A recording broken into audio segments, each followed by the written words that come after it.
All right, we have Tom Herr in the chatter's box. Tom, thanks for joining us here. We get a chance to celebrate in this series the 82 team, and I just think it's every time I get to introduce it, the 40-year anniversary, the 40-year reunion you guys are having here, and it's so cool that for me to be a part of this and to be able to highlight and kind of share the stories from that 1982 run of the St. Louis Cardinals. And so thanks so much for being here, for stepping in the chatter's box, and look forward to diving into your role on that team in the 82. And then we have my co-host here who's been with me for several years. Have you ever met Dave? Yes, I have. So Ozzie referred to him as Dave LaPointe. And a lot of people don't know that they were actually his teammate on that team, that Dave was a part of that 1982 team. Left-handed pitcher, did a fantastic job for him. I've known Dave through the fantasy camps once I stopped playing and started doing these fantasy camps, and just thought he was the perfect co-host for this because he was a teammate. He's got a great personality. Everybody gets along with him, but to be able to kind of pull out some of those stories from the guys. So that's why he's here and going to help me co-host this. But I want to start off with that 82 season. We were talking a little bit before we started this. You were a young player still trying to establish yourself. So talk about kind of leading up to that 82 season and where you were in your career. Yeah, I was early in my career, and I signed in 1974 out of high school. I wasn't a drafted high school player, but I played American Legion ball the summer after I graduated, and by the end of the summer, there were 3 or 4 teams that wanted to sign me, and of course, I ended up signing with the Cardinals for real big money at the time. I think $10,000, and that was exciting to me. I signed in August, so I didn't go to spring training until the spring of '75, and I often tell the story. When you want to talk about somebody who started at the very bottom of the barrel, that was me, because I was like an undrafted high school free agent, and I don't think you get any lower than that. So it was intimidating for me early in my career. Obviously, guys coming in that get a lot of money, high draft picks, and hot shots from California, whatever. And so I really had to earn my stripes, so to speak, and I think the early turning point in my young career was learning how to be a switch hitter. I just kind of picked that up on my own and worked on it. And the good part of that for me was I was able to survive. I was always able to make contact from the left side. I was a natural right-handed hitter. So being able to just put it in play, I could run good when I was younger. So it always gave me a chance. I could hit it on the ground and maybe beat something out, and so that kind of gave me a plus early on. I went through the first couple of years. I went through extended spring training twice, which is like, if you know anything about extended spring, it's not where you want to be. You're playing at 10 o'clock in the morning at a complex somewhere. In our case, it was at the Peyton Complex in St. Petersburg, Florida, where the Mets had their spring training. So I went through 2 extended springs. By the end of the second extended spring training, I had progressed to the point where they didn't send me back to Johnson City, which was a rookie club. I was scheduled to go back there for a second year. They actually promoted me to St. Pete, which was at that time their only A club. So I went from playing rookie ball to being in a high A league in St. Pete in my second year, and I survived that. Hal Lanier was the manager that year, and I think for the second half of the season, I hit in the 270s and really kind of survived it, and I think opened some eyes that year. I know Hal liked me. Then my third year was 77. That was a full year in St. Pete. Hub Kittle was the manager, and he was just he was what I needed, because he was a tough, grizzled veteran guy who no nonsense, and he loved me.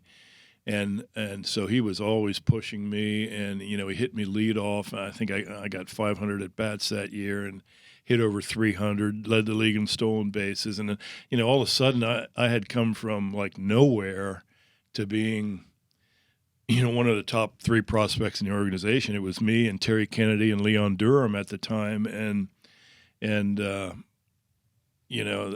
put me on the big league roster after that season, and so once you go from being a prospect to a suspect to a prospect, things happen pretty quickly, and that's the way it was for me. And it's really, when I look back on it, it's almost unbelievable how it all happened so quickly for me. But my deal was I was a really good athlete in high school. I played football, basketball, and baseball. I played everything. Ran track my senior year.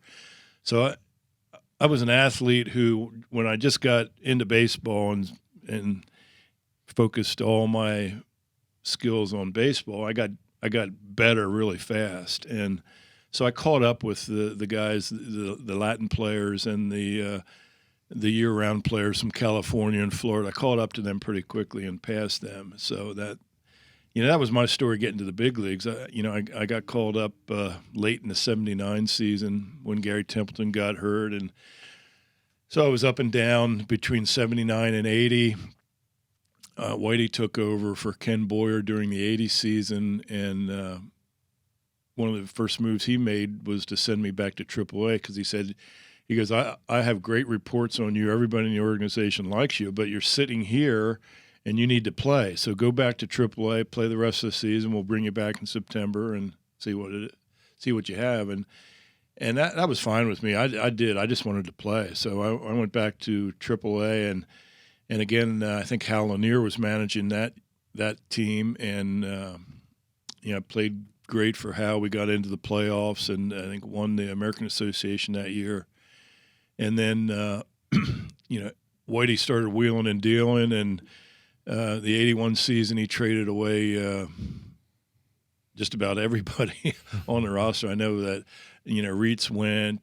He got rid of Mike Tyson. He got rid of a lot of the veteran players. So he moved Ken Oberkfell to third and opened up the second base spot for me. And so '81 was really my first full year of playing every day at the big league level, and had a solid year. We had a good team. That was the strike year, so we were competitive in both halves, but didn't win either one, and we got left out of the playoffs. So it kind of gave us an incentive coming into the '82 season that we had a pretty good team and could compete in the National League East, which at that time was probably the best division in baseball. You had the Pirates had just come off a world championship. The Phillies, the Expos were loaded with their roster. They had Dawson and Cromartie and Parrish and young Tim Raines and Steve Rogers. I mean, they were really good. So that was a hard division, and for us even to win that division in '82 was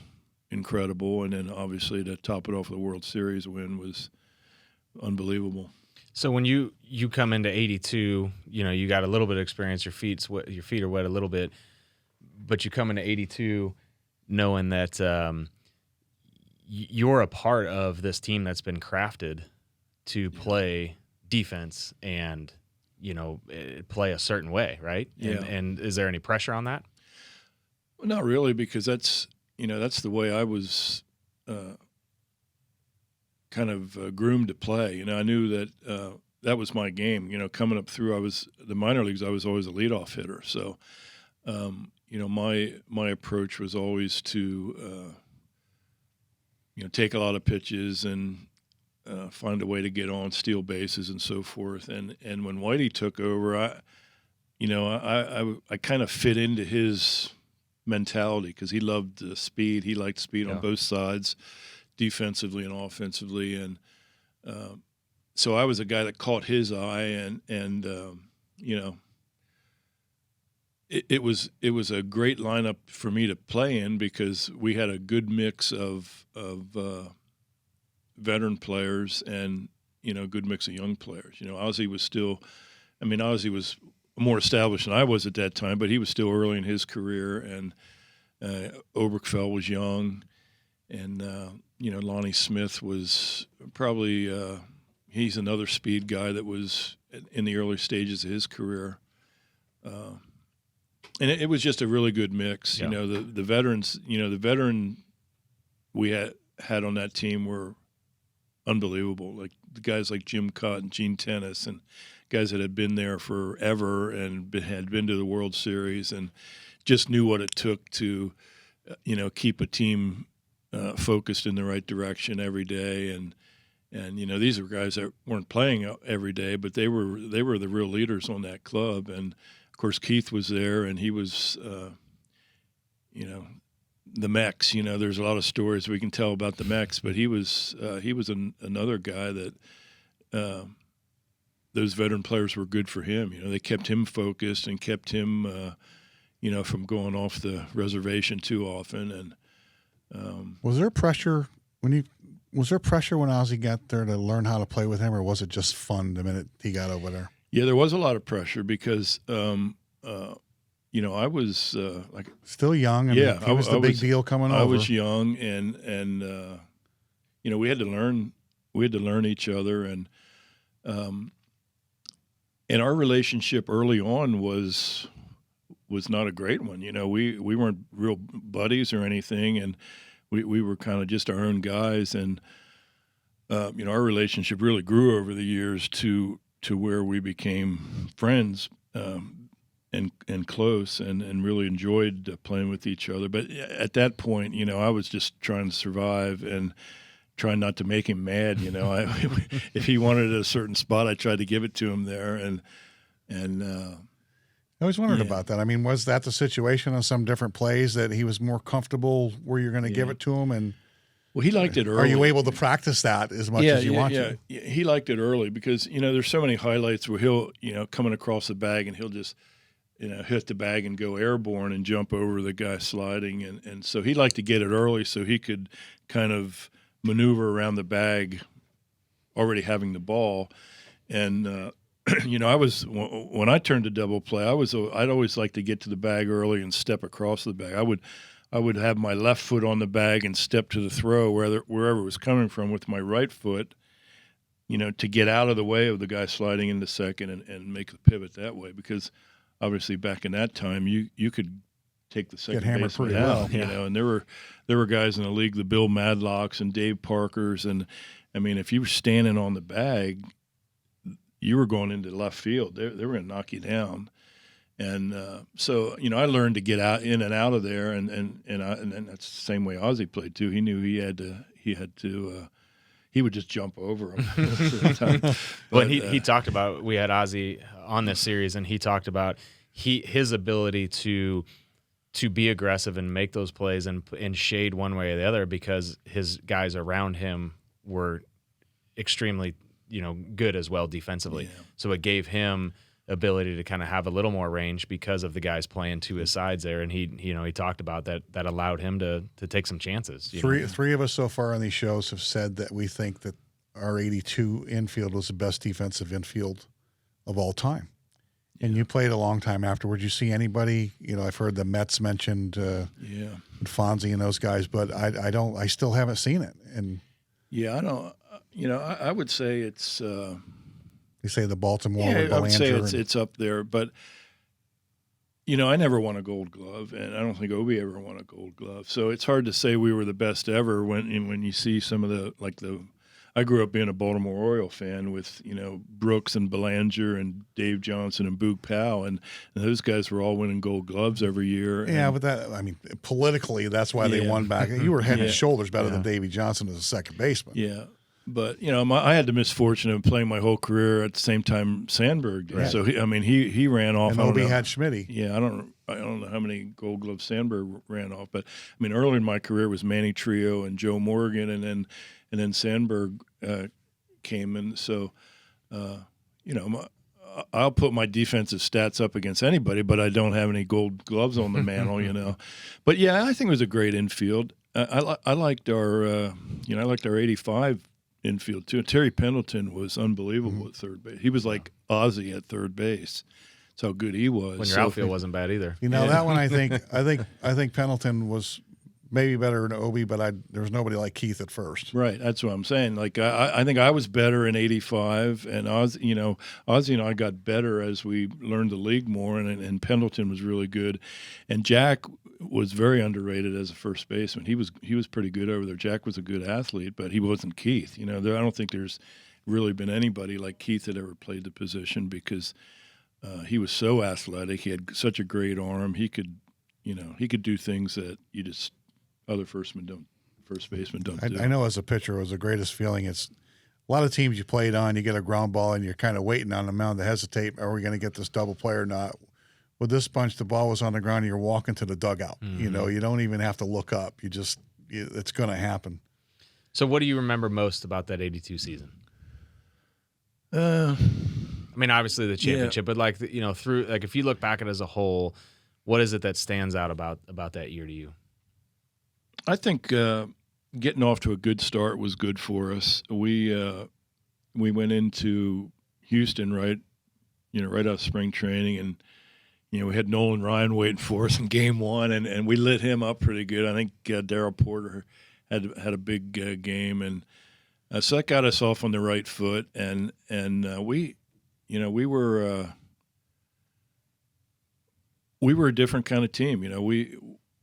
We played a little bit differently than everybody else. We didn't have the power of the Phillies or the Expos necessarily, or even Pittsburgh, but we created problems that other teams couldn't create. So we were hard to play against. You couldn't. Pitchers couldn't just take their time delivering the ball to home plate. Teams tried to slide step on to hold the running game down, and that running game really evolved throughout the '80s. The '82 team was a good running team, but nothing like the what happened later on when Vince and Willie came on the scene, and that was just that was a freak show, what it turned into. But another thing about us being the running team, it opened our eyes up about killing the running game of the other teams. Right.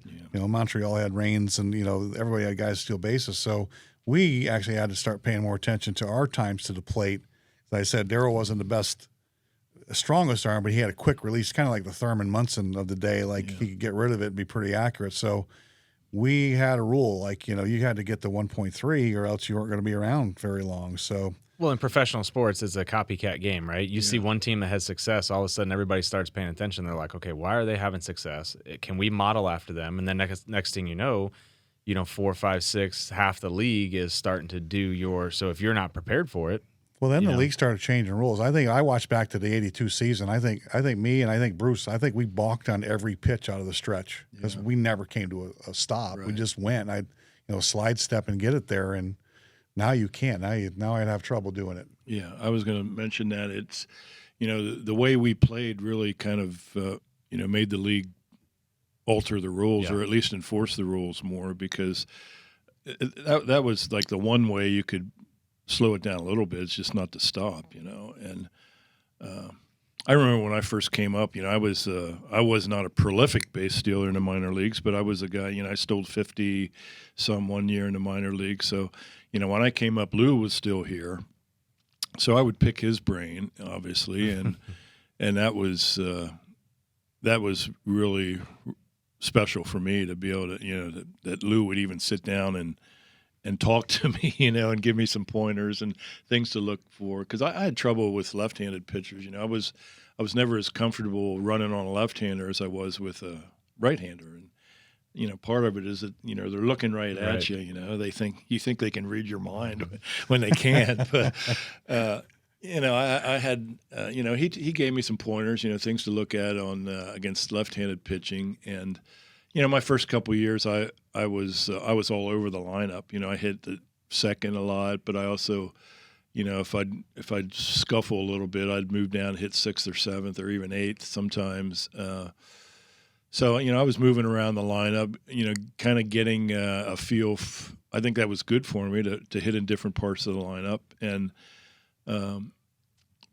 one of the things that I probably am most proud of over my career is the fact that for my career, I walked more than I struck out. So, no matter where I hit in the lineup, I was always able to put it in play. And so eventually Whitey, Whitey was like a genius as far as making lineups. I mean, that's why he put me in the third hole, because he knew that I wasn't going to punch out much and I would have to take a lot of pitches to let Vincent and Willie run. And, he knew that when I got 2 strikes on me, I was still going to be able to put it in play and advance base runners. So, some of the big RBI years I have were because of, Whitey had the sense to put a guy who wasn't a prototypical third-place hitter in the 3-hole. And you saw enough pitches for those guys to get in the scoring position. Yeah, I mean, everyone's saying, well, you got all fastballs to hit. I go, well, yeah, I got a lot of fastballs, but I took a lot of fastballs too, because there was no sense to pitch out against them, because you weren't going to, you had a better chance throwing a strike and throwing them out, because I was going to take it anyway, than pitching out. And so you don't throw them out on the pitch out and it's ball 1 instead of strike 1. So, Roger Craig, who managed the Giants at the time, he would just pitch out all the time, and that didn't work either. So, but it was for me to kind of evolve into a run producer when I came up as a kind of a table setter type hitter. That was cool for me, because I never ever envisioned myself as like an RBI guy, because I didn't hit home runs, and I hit my share of doubles and triples, but I was not a fly ball type hitter. My whole thing was to try to keep the ball out of the air. If I hit fly balls, I was out, because back then all the ballparks were really big, and the National League was full of the big cookie cutter stadiums, AstroTurf stadiums, all fairly large dimensions, and then it seemed like every time we went into Chicago, the wind was blowing in, so I couldn't hit them out there either. Unless me and Stu Precise, that day we were pitching, then I was blowing out. But who was was anybody in '82 a mentor? In '82, I mean, it was kind of you were the in between. You were the young guy, but you were the veteran. We had a bunch of those though. We kind of had the mix though. Yeah, we did have a good mix. I mean, we had Kitty and we had Bruce and we had Forshee, but yeah. Well, and it seems like you and Ozzie were kind of going through it together, right? Yeah. And I got Keith wasn't a mentor type, although he put guys up against the wall to teach them lessons before. Yeah, I wouldn't say there was a specific mentor, but I took an awful lot of just knowledge about the game from Gene Tennis and Bruce. Bruce was like really a deep baseball guy. Yeah. Even though he was a closer, but he knew a lot about the game and understood the nuances of all parts of the game, and he had the kind of demeanor that was good for me to see, because as a closer, if you mess up, the game's over, and it's all on you. And he had the ability to just, he was the same whether he went in and got 3 guys out or if he went in and gave it up, which he didn't give it up much, but, he had his moments when he struggled, and he was always the same. And that taught me a valuable lesson that, it's, you kind of got to keep that even keel. You can't be up and down with every good or bad game. And so that was important for me as an everyday player.